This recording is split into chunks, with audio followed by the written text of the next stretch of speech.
Let's discuss the type of hymen. Okay, तो hymen it is nothing but it is a translucent membrane which covers the vaginal orifice.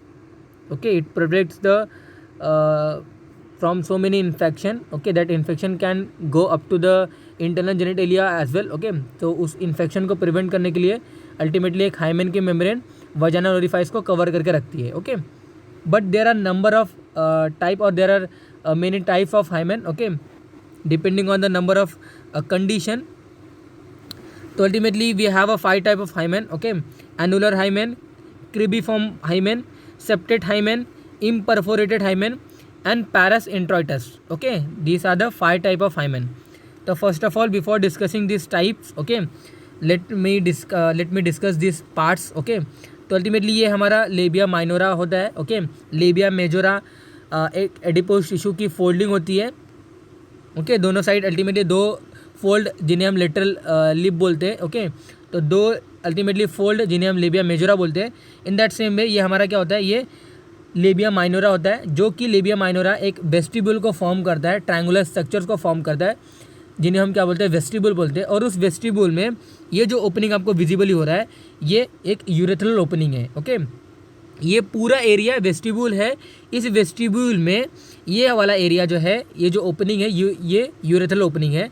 और इस urethral opening के नीचे, okay, इस urethral opening के posteriorly हमारे पास एक vaginal opening होती है, जो कि गार्डेड होती है एक मेम्ब्रेन से, एक ट्रांसल्यूसेंट मेम्ब्रेन से, that is called as a hymen. Okay, but वो हाइमेन अलग अलग कंडीशन के अकॉर्डिंग वो जो मेम्ब्रेन होता है उसका अलग अलग स्ट्रक्चर हो जाता है. ओके, जैसे कि आप एनुलर हाइमेन में देख सकते हो कि वो जो हाइमेन है ना, अल्टीमेटली वो रप्चर हो गया है. और वो ये देखिए, ये जितना ये रप्चर हुआ है, इतना बड़ा मतलब इतना बड़ा वजाने की जो ओपनिंग होती है इतनी बड़ी नहीं रहती है, थोड़ी सी बड़ी रहती है. मतलब तो यहाँ पे थोड़ा सा कवर है और थोड़ा सा क्या है, वो राउंड में ऐसा पर्टिकुलर वहाँ पे जो हाइमेन है वो रप्चर हुआ है. ओके, इन्हीं को हम क्या बोलते हैं, एनुलर हाइमेन बोलते हैं.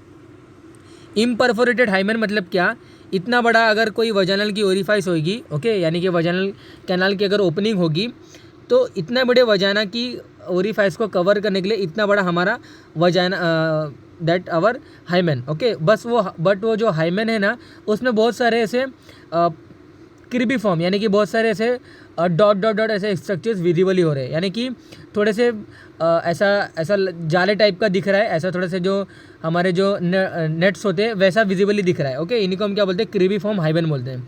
अल्टीमेटली वो भी वजाइनल ओपनिंग को कवर करके रखा है, but in the form of net. Okay, in the form of net like structure, जिन्हें हम क्या बोलते हैं, क्रिबिफॉर्म हाइमेन बोलते हैं. ये वाला जो हाइमेन है वेराइटी, ये सेप्टेट हाइमेन है. ओके, सेप्टेट हाइमेन मतलब क्या, पूरा हाइमेन ये निकला हुआ नहीं है, एक सेप्टेड मैनर में, एक सेप्टे की तरह अल्टीमेटली वो थोड़े से सेग्रीगेट हुए हैं. ओके, इनको हम क्या बोलते हैं, सेप्टेड हाइमेन बोलते हैं. ये हमारे क्या है, ये इम्परफोरेटेड हाइमेन है, जो कि हमारे जितने फीमेल्स होती हैं, ओके, जो कि मैरिजेबल फीमेल्स यानी कि मैरिजेबल जो गर्ल्स होते हैं, जिन्हें हम वर्जिन बोलते हैं, नॉन मैरिजेबल जो गर्ल्स होते हैं, ओके, जिन्हें हम वर्जिन बोलते हैं. ओके, तो उनमें इम्परफोरेटेड हाइमेन होता है. बट अभी के टाइम पीरियड में जो अभी फीमेल्स है, जो गर्ल्स हैं, वो बहुत ही एक्टिव हैं. Okay, they take participate in various kind of activities, sport, dance. Okay, तो due to that particular participation बहुत सारे एक्टिविटी जो परफॉर्म वो करती हैं, उनके वजह से ये जो हाइमेन होता है ना, वो रप्चर हो जाता है. ओके, दैट्स वाई हम उनको अल्टीमेटली जो इम्परफोरेटेड हाइमेन के कैटेगरी में नहीं रखते हैं. ओके, हम उनको वर्जिन की कैटेगरी में नहीं रखते हैं. ओके, तो इम्परफोरेटेड हाइमेन ऐसा हाइमेन है जो कि परफोरेटेड नहीं है. ओके, जो कि फुल्ली कवर करके रखा है हमारे वजाइनल की ओपनिंग को. ओके, तो अल्टीमेटली वो ओपनिंग ओपन होता है ड्यूरिंग द प्यूबरिटी स्टेज. ओके, जब प्यूबरिटी स्टेज जब अटेन हो जाती है, जहाँ से मेंस्ट्रुअल फ्लो जब बाहर आता है, उस टाइम पे हमारा ये जो पर्टिकुलर हाइमेन है ना, वो थोड़ा सा ओपन हो जाता है. ओके, बट ऐसी कंडीशन भी आती है जहाँ पे इम्परफोरेटेड हाइमेन यानी कि एक कंडीशन आती है कि फीमेल को जो उसका मेंस्ट्रुअल फ्लो है वो आ रहा है, बट इम्परफोरेटेड हाइमेन यानी कि उसका जो हाइमेन है वो रप्चर ही नहीं हुआ है.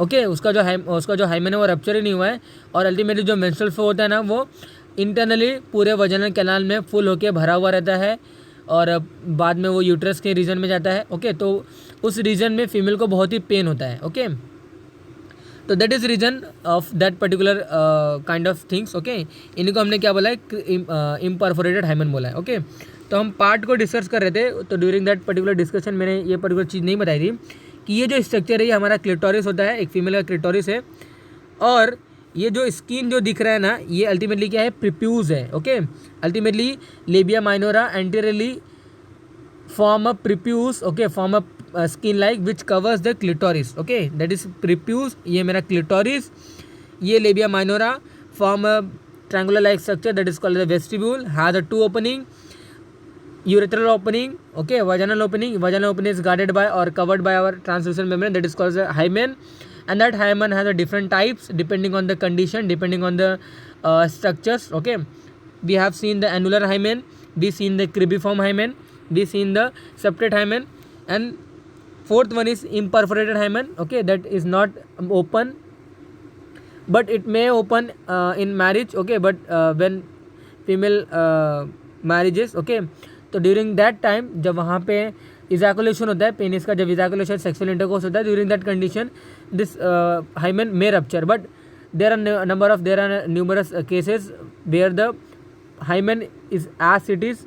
ओके, वो रप्चर नहीं होता है, और वहाँ पे एक जो फिजिशियन होते हैं, ओके, जो डॉक्टर्स होते हैं, सर्जिकली उसको ओपन करते हैं। ओके, हमारा लास्ट जो हाइमन का वेराइटी है that is nothing but parous introitus. Okay, तो पैरस इंट्रॉइटस ये वाला जो वेराइटी है एक हाइमन, ये हम डिलीवरी फीमेल में देखते हैं। ओके, जब अगर कोई फीमेल किसी चाइल्ड्स को, ओके, प्राइमरी ग्रेविटा है या फिर वो उसने एक चिल्ड्रंस को बॉर्न किया है या फिर 2 चिल्ड्रन बॉर्न किया है, कहने का तात्पर्य यही है कि अगर वो अल्टीमेटली एक प्रेगनेंसी होने के बाद, ओके, और वो एक प्रेगनेंसी अगर सक्सेसफुल जाती है, यानी कि उसने एक पर्टिकुलर चाइल्ड्स को डिलीवर किया है, तो डिलीवरी के बाद जो उसका हाइमन होता है ना, वो फुल्ली तरीके से निकल जाता है, जिन्हें हम क्या बोलते हैं, पैरस इंट्रॉइटस बोलते हैं। वहाँ पे सिंगल या फिर कोई भी पार्ट्स हाइमन का बचा हुआ नहीं रहता है। Okay, during delivery the whole part of hymen get eradicated, वहाँ से वो निकल जाता है। ओके, तो that is regarding for today's class. Thank